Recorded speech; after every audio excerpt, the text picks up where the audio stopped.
ব্যস্ততাই মানুষ মানুষকে ভুলে যায় না, বরং ব্যস্ততার অজুহাতে মানুষ তাকে দূরে ঠেলে দেয়। আকাশ দেখে বোঝা যায় দিন কেমন হবে, ফুল দেখে বোঝা যায় তার সুবাস কেমন হবে, মেঘ দেখে বোঝা যায় বৃষ্টি কেমন হবে, কিন্তু মানুষ দেখে বোঝা যায় তার মনটা কেমন হবে। দূরত্ব কখনো সম্পর্ককে আলাদা করে না, সময় কখনো সম্পর্ক তৈরি করে না। যদি মনের অনুভূতি ঠিক থাকে তাহলে সম্পর্কটা সারা জীবন ঠিক থাকে।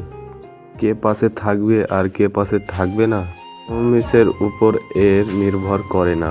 একমাত্র খারাপ সময় আর পরিস্থিতি সেটা ভালোভাবে বুঝিয়ে দেয়। বিশ্বাস করো আর নাই করো, এটাই সত্য। যাদের জন্য তুমি দিনের পর দিন স্যাক্রিফাইস করবে, একদিন তারাই তোমাকে অপমান করবে। গোতার চেয়ে বেশি কিছু পেয়ে গেলে মানুষের ব্যবহার পশুর মতো হয়ে যায়।